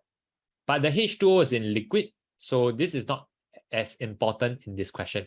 So the main thing I'm focusing on is the 1, 3, and 2. Now, to start off, right, how much C2H4 do I have? Ethene, I have 20 cm3. Oxygen, I have 70 cm3. Now, please understand that the mole ratio here is 1:3. For every 1, I'll react with 3. If I react all 20 cm3, 1, 3, 20, how much oxygen am I supposed to react with? Mole ratio is 1:3, right? So 20 means I'll react with 60 cm3. This only means one thing. I have an excess amount of 10 cm3 of oxygen, meaning I have more oxygen than I require. Okay, so here I have excess 10 cm3. And now, given that I know the mole ratio is 1:3:2, 20 cm3 would react with 60 cm3 to produce 132, 20, 60, 40 cm3. Which is why when the question eventually asks me for total volume of gas remaining at the end of the reaction, I do not just calculate the carbon dioxide that's formed. I should also include the excess unreacted oxygen. Therefore, answer is 50 cm3. I know this is a bit more difficult. Some of you might probably be struggling. Okay, but if you want, you can take a photo. All right, you can go and look through this again. But I think my point here on excess and limiting is I need you to know what's the difference between the two. Excess means too much. Limiting because it's limiting me from producing more products. And when do we know it's an excess limiting kind of question? Is when they have words like, oh, remaining, in excess. Okay, things like that. But the most scary part, right, is that this excess and limiting can be tied in with future chapters like acid bases as well as rate of reaction. But I'm not going to go there today, okay? So actually chemistry is highly interlinked. But these are not things that we can address in like 2 hours, but learn the basics first. Then you worry about mastering the other stuff next time. Can I repeat how the 40 cm3 was arrived at? Sure. You run through with me. What's the mole ratio? 1:3:2. 1, 3, 2. 20 cm3 react with 60 cm3 to produce 1, 3, 2. 20, 60, 40. So it's dependent on the mole ratio itself. So you can see this 1, 3, 2, 20, 60, 40. This is the mole ratio. Because your mole ratio itself is the volume. I think that's the main point I'm trying to make here. Okay, and then because they're asking for volume of gas remaining, it's not just the CO2 that was produced, which is 40 cm3. You need to include the unreacted oxygen, which is excessive of 10 cm3. When you add these two up, it gives you 50 cm3. We do not account for the water because the water is in liquid state. It's not a gas. Okay. Okay, so with that, let's move on. Let's take a look at our final chapter before we head over to the Kahoot, okay, which is acid and bases. Now, for acid and bases, what do we need to know? In acid bases, there are a few definitions that are important. Firstly, strong acids versus weak acids. Strong acids, they dissociate fully to produce H plus ions, while weak acids, they dissociate partially. In our syllabus, there's a total of 3 strong acids that you must recognize. There's your hydrochloric, your nitric, and your sulfuric. It's really good if you can memorize the formulas and see how many H plus they will dissociate. But these are your 3 strong acids. Anything else, we usually consider them a weak acid. Okay, now, in terms of reactions, what kind of reactions are there? There's the acid plus your reactive metal, giving you salt plus hydrogen gas, acid plus base, aka neutralization, that gives you salt plus water, acid plus carbonate to give you salt, water, and carbon dioxide gas. These acid chemical reactions are super important. When you're dealing with questions with acids, usually is reacting with one of the 3. You will also need to know this when you are doing salt preparation. Now, how do you know which acid is stronger than the other? You do not really need to know that. You just need to know the 3 that I've highlighted are strong and the rest are weak. Okay, and the difference is whether they dissociate fully versus partially. Now, of course, this chapter is called acid and bases, right? So we also need to focus on what's happening with the base. Now, one of the biggest things that I want to address, right, is what's the difference between the word base and the word alkaline? Are they the same thing or are they different? Now, the answer is this. All alkalines are bases, but not all bases are alkaline. Let me just show you a very simple diagram. Have you all learned Venn diagram before? You know what is it? You know what's a subset? You all take a look at this diagram. Does it make sense? Base, right? A lot. Base is a super big umbrella. Okay, I have a lot of bases, but only a very small group of them, right, are known as alkalines. Okay, so among my bases, right, there are many of them, but only a select few are soluble in water. If they are soluble in water, we call them alkalines. Alkalines are the ones who are able to dissociate in water to give you OH minus ions. It is actually the one that is like very similar to acids, right? Which is like acids produce H plus. Alkalines are the one that produce OH minus. Okay, so you just need to remember that alkalines are bases. It's just that they are soluble. Now, which ones of them are considered soluble is your group 1 and some group 2 metals. Okay, you can refer to the table that I prepared for you guys. This gives you a list of which are the common alkalines that you're supposed to know. Should you use the words interchangeably? Definitely not. Because while bases might be an alkaline, while all alkalines are bases, not all bases are alkaline. So when you're using alkaline, it's specifically referring to things that are actually soluble. Okay, and you can see all of them, they tend to produce OH minus. Okay, in our entire syllabus, there's only one weak alkaline that we need to know, and that is our aqueous ammonia. Weak alkaline is usually characterized by the fact that it has a reversible arrow. Okay, now, earlier we learned that there are 3 acid reactions. For alkaline, alkaline has 2 reactions. Neutralization shouldn't come as a surprise.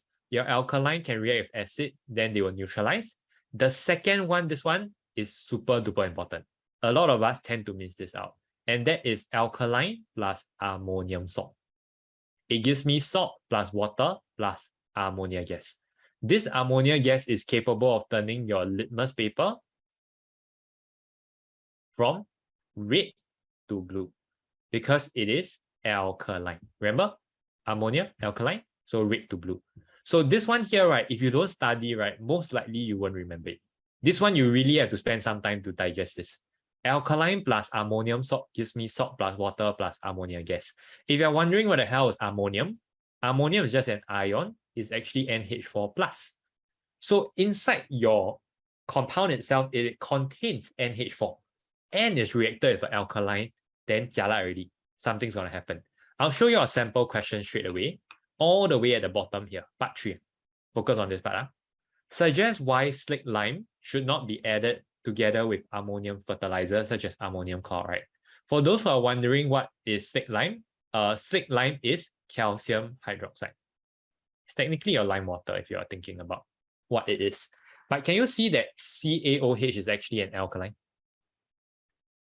So if you react an alkaline with something that contains ammonium, what's going to happen? You're going to get 3 things, right? You're going to get salt, you're going to get water, and most importantly, you are going to get ammonia gas. Now, this question is super common at your end of year. Just make sure you're prepared for this. So aqueous ammonia is a weak alkaline, and that alkaline will react with your ammonium salt. Okay, anything basically any alkaline would react with an ammonium salt, and that would cause a reaction. When that happens, right, your plants will not be able to absorb the nitrogen content. So fertilizers that we add in, right, usually contains ammonium. Why? Because plants need nitrogen to grow well. But then you put the fertilizer, wow, shook. But then you go and throw some alkaline on top. Suddenly the alkaline reacts with the fertilizer, and then the nitrogen that was supposed to be meant for the plants are released in the form of ammonia gas. So gone. So your whole field will become very smelly, your plants don't get the nitrogen, basically it's a disaster. Okay, so this question itself, you need to be extra careful. If you ever see something about alkaline and like fertilizer, it's probably testing you on this. So you need to know your alkaline plus ammonium salt, the reaction. Ammonia is NH3. This is usually in the form of a gas. This is ammonia. Ammonium is an ion, NH4+. Ammonium usually exists inside another compound. Okay, must we include the word moist for litmus paper? Very good question. The answer is yes. Because if you don't write the word moist, then your gas cannot dissolve inside the litmus paper. It's not able to release its alkaline or acidic properties. So when you're doing tests for gas, especially for acid and alkaline gases, you must include the word moist.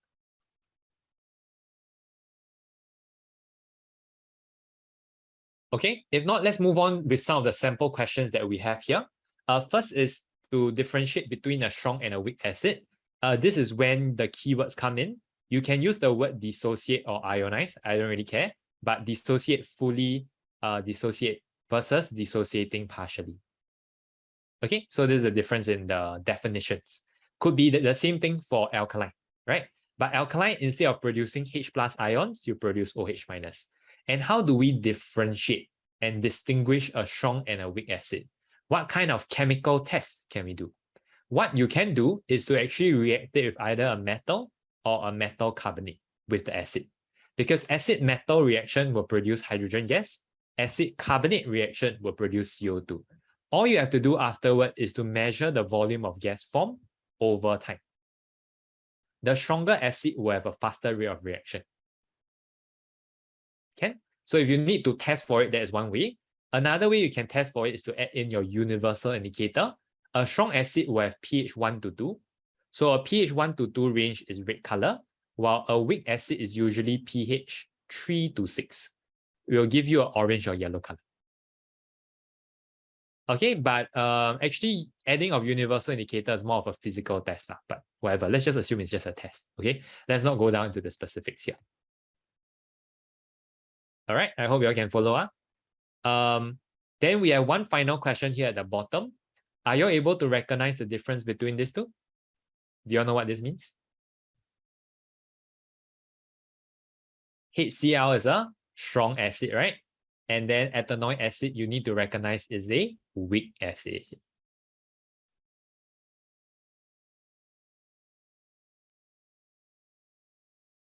Okay, so here you are comparing between strong and weak acid. So what would be different? Now, your electrical conductivity, would it be the same or different? It would be different. Why would it be different? Now, earlier you all remember the question for like the definition for strong and weak acid, right? Strong acid dissociates fully, weak acid dissociates partially. So for something that dissociates fully, it has more ions. You need to know that electrical conductivity depends on the mobile ions. The more ions you have, the better the electrical conductivity. So a strong acid will have good electrical conductivity, while a weak acid will have poor electrical conductivity. So the electrical conductivity between the two are actually different. However, the volume of sodium hydroxide that you need for neutralization will be the same. Because for HCl with NaOH, the mole ratio is 1:1. The compound you form is NaCl plus H2O. Meanwhile, for ethanoic acid, I know you haven't really learned this properly yet, but let me just show you how it actually works. It will also react 1:1 ratio to form NaCH3COO plus H2O. You can put the Na in front or behind, it doesn't really matter. Maybe let me put it in front. I think it's better. Okay, but because both of them, right, for H plus and Cl and ethanoic acid, they both dissociate to form a single H plus. It will need a NaOH to neutralize it completely. So the volume of sodium hydroxide required for neutralization is actually the same. Okay. All right. So I hope that this is clear. For the last one is probably a bit more challenging.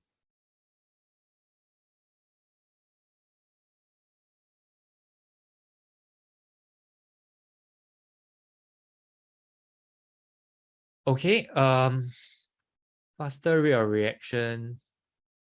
When you are calculating rate of reaction, you're actually plotting the volume of gas collected over a period of time. Then you're tracking the rate of reaction. So you are not observing the volume of gas produced, but you're actually calculating and looking at how the volume changes over time as a rate change in the rate of reaction.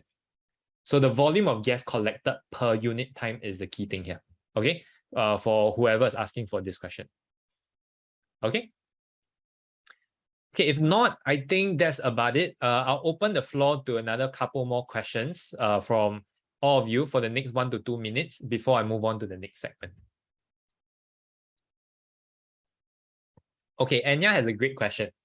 HCl is a stronger acid. Wouldn't it need more sodium hydroxide to neutralize? Now, that is, there's a difference between stronger, weaker acids, as well as understanding your mole calculation. Now, for every 1 mole of HCl, you need 1 mole of NaOH to neutralize. For every 1 mole of ethanoic acid, you also need 1 mole of NaOH to neutralize. So even though one is a weak acid and one's a strong acid, both requires the same amount of alkaline to neutralize. The difference here is probably how their electrical conductivity differ and how a stronger acid tend to have a higher rate of reaction. So don't be too confused between the volume for neutralization as well as the difference between strong and weak. A strong and weak can require the same amount to neutralize. Okay, does concentration matter? It does, but that is more for when we are putting it into the context of mole calculation. So dilute and concentrated, yes, it can be used to describe an acidic solution, but what we are focused more on is actually the mole calculation when we are comparing the volumes and stuff. Yes, there's no such thing as stronger and weaker acids. There's just strong and weak acids, correct. So strong acids are the 3 that I've mentioned, H2SO4, HNO3, and HCl. The rest are considered weak acids. Anything else that's relevant? Oh, good question. So H2SO4, would it require more or less alkaline to neutralize? Assuming you are reacting equal concentration of HCl and H2SO4, H2SO4 will require more to neutralize, because for a H2SO4, it actually has 2 H+. So a dibasic acid will require more to neutralize. In case you're not very convinced, maybe I can just draw out the balance equation for you. If you use H2SO4, which is a dibasic acid, the amount of NaOH you'll need is twice as much. Okay, what you get is Na2SO4 plus 2H2O. All strong acids will have pH range 1 to 2. Yes, since the number of moles of NaOH is the same, the volume required will be the same. Exactly. Okay, to finish up today's lesson, maybe I just want to bring your attention to the oxides. Okay, please remember that there are 4 different types of oxides. Basic oxides are metal oxides. They behave like an alkaline. They react with an acid. Acidic oxides are non-metal oxides. They behave like an acid. They react with alkaline. Amphoteric is a cool one. It goes both ways. It can react with your acid. It can react with your alkaline. Okay, and you need to memorize that there's exactly 3 of them. Aluminium, lead, and zinc. Meanwhile, neutral, they do not react at all. They are your water, which is neutral quite clearly, carbon monoxide, and nitrogen monoxide. Just take note of the difference. Carbon dioxide is acidic. Carbon monoxide is neutral. Nitrogen dioxide is acidic. Nitrogen monoxide is neutral. Okay? Oxygen is not an oxide. Oxygen is just a gas. Okay? So these are oxides. Oxides means something that reacts with oxygen. Okay, so you also need to study oxides as part of your acid bases. Now, at the bottom of the notes, right, what I've provided for you as well is a list of common gases. You can see here, as well as the way we usually, the kind of compounds we form. So here you got ammonium and ammonia. Then also the common acids and acids that you need to know, as well as the common alkalines that you need to know of. So I think all of this will be super helpful when you are looking through, as well as a list of common atoms as well as their chemical formulas. So I think these are all things that would be helpful when you're studying through. Okay, so I hope that this can really help you master the basics when it comes to chemistry.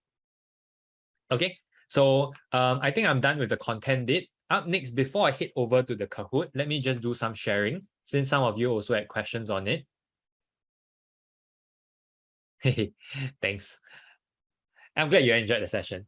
Okay, anyway, for my Sec 3s, let me hear me out. If you are interested in this, you can go ahead. So right now, I have around 100 students that are going to graduate. Okay, so there's some of them are actually here, I think. So they are my batch of 2022. So in 2023, I'm going to open up new classes again for students who are keen. For me, I mainly teach chem and physics. So if you're interested to, come for my tuition session, you might just want to hear out because there are some deals that are coming your way. So let's say after today's session, you're like, wow, I love the way you teach chemistry.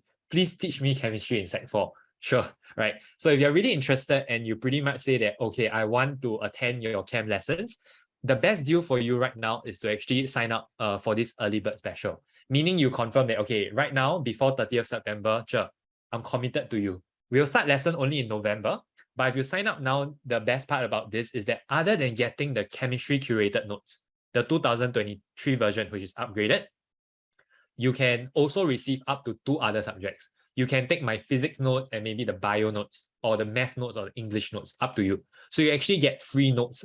Each notes are worth around $40 to $50. On top of that, you'll get priority selection over the classes and time slot. It's first come, first serve, right? So if you come, then you're like, oh, I want to be with you. I want this time slot. Then you take it, that means it's yours already. Usually my weekday nights and my weekend slots fills up the fastest. So if you want to get the best timings, the early bird will get the best choices. And I'll give you this thing called the end of year exam kit. So this is like a close to 30-page document that I prepared for my own students. This consists of even more chapters and even more details that you would be interested to know. So this is up to metals.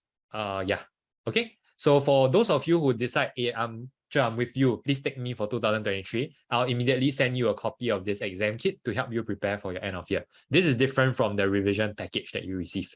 Now, I think for most of you, you're probably still not yet very certain whether you want to join the group tuition, which is completely fine.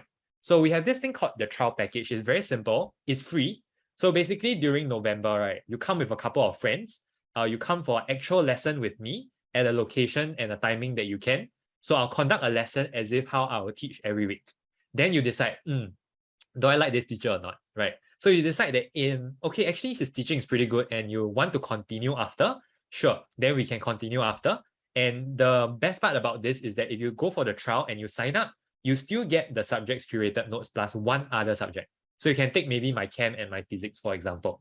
But this one, right, there's no pressure. You come, you don't like, you can say, no, bye, I'm out, right? But if you like, you can continue. Then we'll give you whatever existing classes and time slots you have left. If you decide to only join in 2023, sure. But by then, there's no more offers. So you only get like the chemistry notes itself, and slots are subjected to availability. Most of my classes are usually filled by February. So if you are thinking to join after that, usually the slots are pretty limited. And in total, every year, I only take in a certain cap amount of students. So beyond that, I usually don't take in anymore. So if you are interested to learn with me and to join me to prepare for your O-levels, then I suggest you can consider signing up early or opt for the trial. So up to you. You can go and discuss with your parents and your friends first. Usually it's a bit more fun if you join as a group. Okay, so I have a couple of groups now that are all friends, then they all do it together. Then it's quite interesting. Okay, now in the year schedule, what are you expected? What can you expect coming your way? From November till December, we'll be focusing on recapping Sec 3 topics. I'll be giving you a lot of like recap to make sure your Sec 3 topics are ready. Then in January to April, typically what I do is I'll catch up with your school to do Sec 4 topics. So there'll be a lot of topical practices, thematic quizzes. I group certain chapters together and test you at one go. Because your school is removing your mid-year exam, we'll actually have a mock mid-year exam. And by then, we'll be almost done with your whole syllabus by your June holiday. In August to October is straight up prelim practices. For my kids here who attended this year, you kind of know how it works. Basically, 11 to 12 prelim papers, one shot. We keep going through every week, week by week, and then we make sure you're ready. And in October, before your O-level exam itself, I'll conduct a couple of mock exams to prepare you for it. Okay, so this is pretty much the details. If you want to sign up, you can head over to the website, or you can just use the QR code to scan. I'll also send out the sign up link later in the Telegram channel. So if you are keen, go and sign up. You can sign up either for the early bird to sign up straight away, or you can opt for the trial packages. Now, all lessons, right, we have what we call a hybrid schedule, meaning if during that week itself, you got CCA or you cannot make it, you cannot come for the physical class, you can opt to join us online. And even if you cannot join the online that day, you can join in the online lessons for other lessons in the same week itself. So maybe your lesson is usually on a Friday, you can attend the Saturday lesson instead, online. Then that ensures that you can still keep up and make sure that you are ready to go. Then if you join the tuition, please do not buy the curated notes yet. You'll be given a free copy. Okay, and it will be the updated 2023 version. So if you're planning to get a curated notes and join tuition, don't buy it yet. You just join the tuition. I'll give you the notes for free. Okay. If you have further details, just ping me. All of these tuitions are group tuition. So it's not one-to-one. I don't do private because I prefer to teach more at one go. I prefer a big crowd, it's more cool. Okay. But other than that, I think that's about it for today's session. Let's head over to the giveaway. Exciting. Yes, you can come as a group of 4 or more or whatever, like, hey, have fun, man. If you're coming for the trial, sure. If you are coming for the early bird, you can pretty much lock in your slot. That means you can choose what slot you all want before the rest. Okay, so up next, we have a Kahoot. All right, so please join. Wait, I got one request. If you are Sec 4, right, please let the Sec 3s have their time. Okay, so if you are Sec 4, no point joining because it will be a bit unfair. Okay, so I just request for all the Sec 3s who are truly Sec 3s to join this Kahoot. Okay, I'm not too sure whether there's a limit, so just join ASAP once the game pin is out. I hope that there's no limit.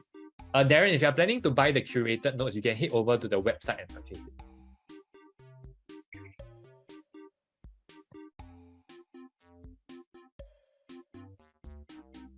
Okay, take note, the questions here will be related to some of the questions that we have done, as well as some of the sharings that I've done. Okay, so if you've been listening to what I say, you have a higher chance of winning. Class sizes are usually between 8 to 12. So that's my class sizes this year. It'll be cozy enough, okay? Anyway, my classes all have free snacks, free flow, in case you are not aware. Okay, but I'll spoil you all with the good stuff when you actually join.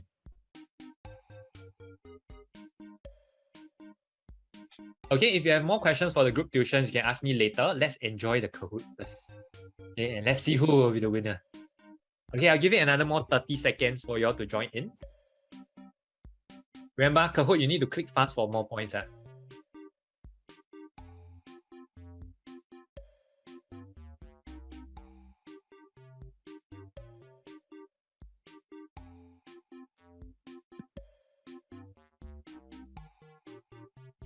Yes, the questions will be shown on screen, and then you will enter your answer, okay, from your phone. Okay, last 30 seconds for anybody that is joining. EOY got my name on. Who is the imposter, guys? This is identity theft. Okay, last 10 seconds. Oh. Okay, starting in 3, 2, and... Wow, still got people joining. 鸡你太美啊. Hey guys, are we ready or not? I'm gonna start already. Last 10 seconds, last 10 seconds. Okay, 5, 4, 3, 2, and go.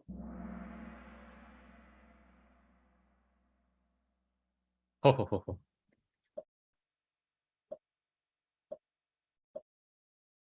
Okay, so there will be a mixture of chemistry questions as well as things that I shared earlier today about myself and the group tuition. So please pay attention, fastest fingers. So let's go.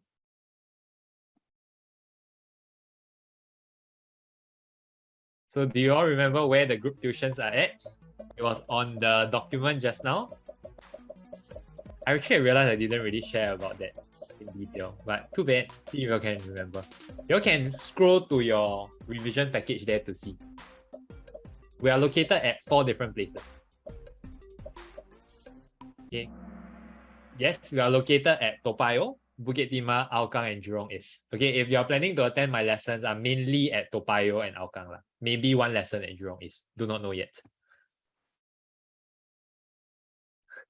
Sorry, bro. Screen lagging. I can't help you. Isotopes. Same what? Different what? Hey, try not to draw on the screen in case people cannot read. Okay, thank you.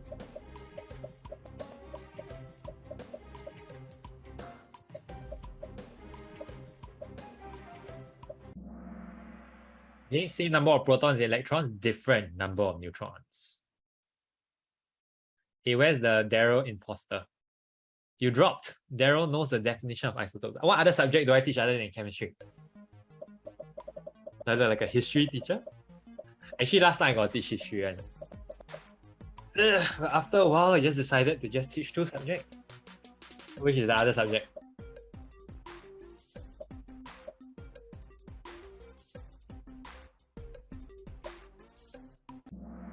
Yes, I also teach physics. So if you take physics with overmark, you'll see me again. It's me again. True, false? Can I teach videography? Actually, I'm pretty good at my videography. If y'all can find my hidden YouTube channel. Alkaline soluble bases?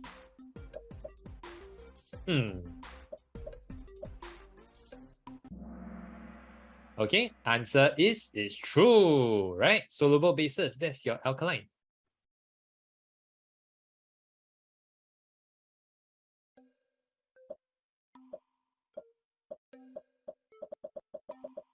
How long have I been teaching? Now I feel old, yeah.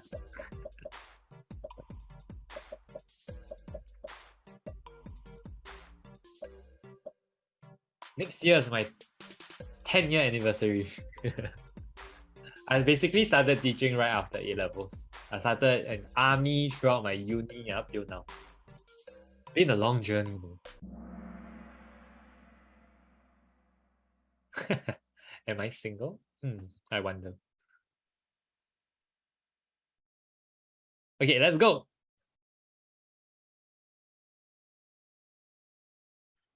How would you solve a chemical equation? Step by step.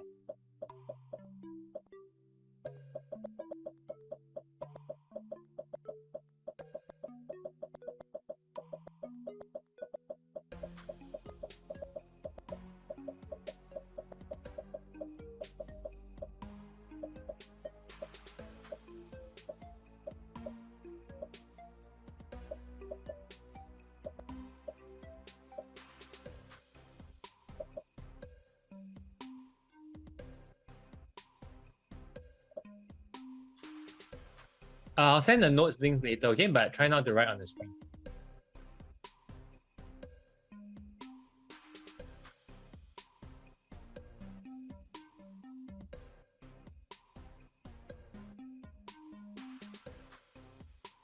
Guys, would appreciate if you don't write on the screen, okay? If not, it's very difficult for the rest. Okay, so to write your balanced chemical equation, first calculate mole ratio, then you determine your final answer as requested by the question. Oh, Xing is first place. So were you paying attention just now?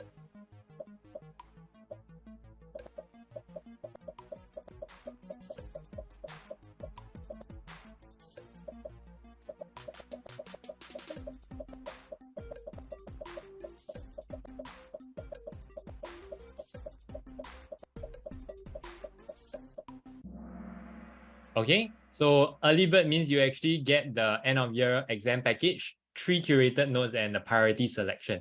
Okay, so something that we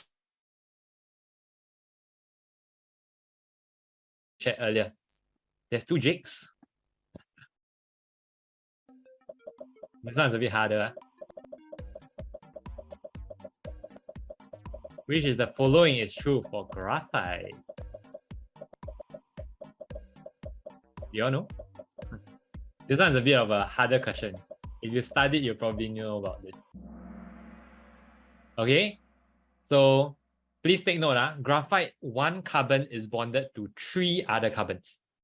Okay, then it only conducts electricity not due to mobile ions, but due to mobile electrons. And it has a giant molecular structure. Okay, graphite is actually a lubricant itself.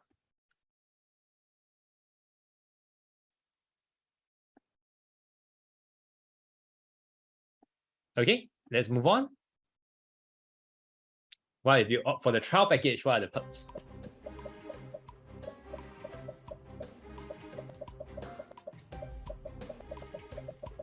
Oh my god, guys, please don't draw on the screen. If not, I have to stop and remove all the permission.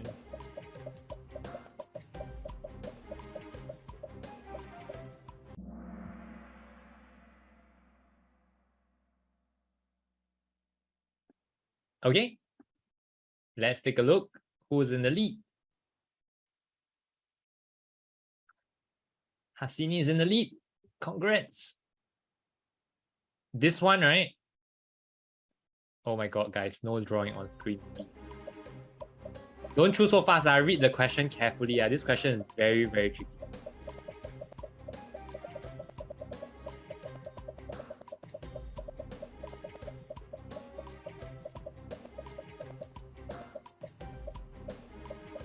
Hey man, I do not know why y'all are like doing this, but cool, man. No idea, man. Like, people are just out to sabotage. Can't help much. Okay, anyway, I just wanted to use this chance to recap some of the stuff. I think a lot of you probably gotten this question wrong. So I need y'all to listen up carefully, which is that when you're calculating electrons that are not involved in bonding, you need to include those electrons on the inner shell as well. All right. So you go and count, there's actually 6 not involved in oxygen, 2 in carbon, and 6 in oxygen. So in total, there are 14 electrons that are not involved in bonding. Okay, let's take a look at who's the winner.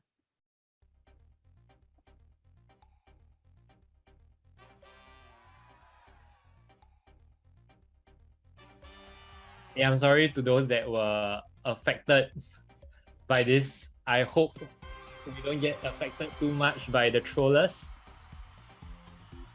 So congratulations to Dash. Who is Dash? Okay, so Dash, please come and ping me. And then make sure you let me know. Then I'll send you a set of the chemistry curated notes. And I think that's about it, everybody.